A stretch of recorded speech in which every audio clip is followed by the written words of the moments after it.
In a tumultuous moment in American history, a Supreme Court decision rocks the nation's highest office. What led to this decision and what were its consequences? You'll find out as we explore 5 events that happened today in history.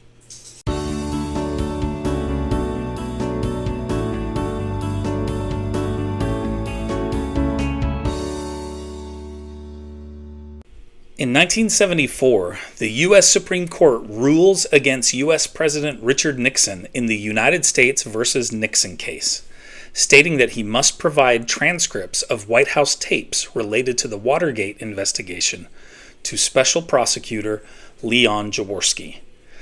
The court's decision is unanimous, striking a blow to Nixon's claims of executive privilege.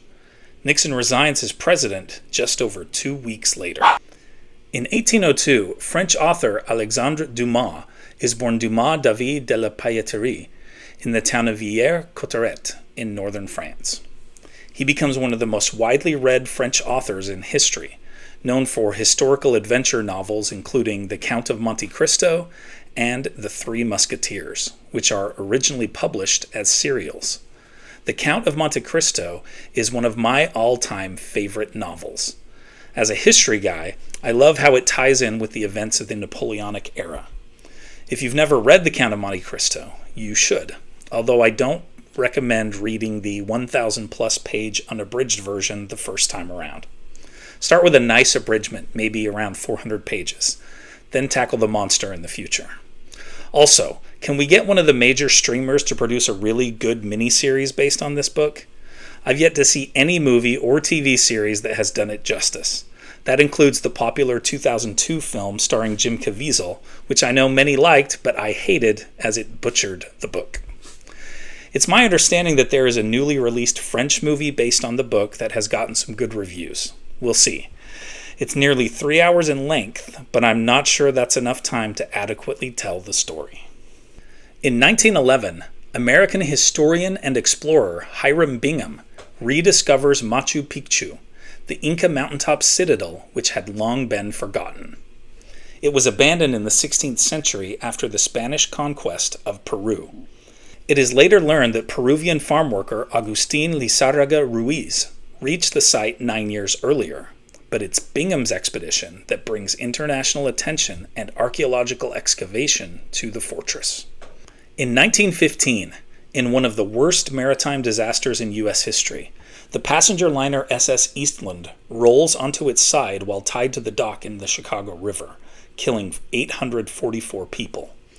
Multiple factors contribute to its demise, including an inadequate ballast system and the fact that the ship was likely overloaded with passengers. The Eastland had a reputation for being unstable and had nearly capsized in Lake Michigan 11 years earlier. Another major factor, tragically, is the inclusion of additional lifeboats, which made the ship top-heavy. Laws had passed after the Titanic disaster 3 years earlier, requiring ships to include these additional lifeboats. In 2005, American cyclist Lance Armstrong becomes the first rider to win the prestigious Tour de France 7 times. He is later stripped of all his titles after an investigation revealed that he used performance-enhancing drugs for years and took major steps to cover it up.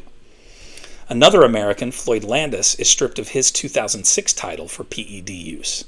This means Greg LeMond is the only American to officially win the Tour de France, which he did thrice in 1986, 1989, and 1990. Interestingly, the winner of the 2024 Tour de France, Slovenian Tadej Pogačar, accomplished a feat that had not happened since 1998 by winning both the Giro d'Italia and the Tour de France in the same year. Even in his doping heyday, Lance Armstrong never pulled that off. In fact, he only even raced in the prestigious Italian event once, finishing in 12th place. Which of these events did you find most interesting? Let me know in the comments. Also, don't forget to check out Today in History in my Teachers Pay Teachers store. There's a link in the description. I would also love it if you would like this video and subscribe to my channel. It really helps me out. And you can see more great Mr. Lewis videos right over here. Thanks for watching.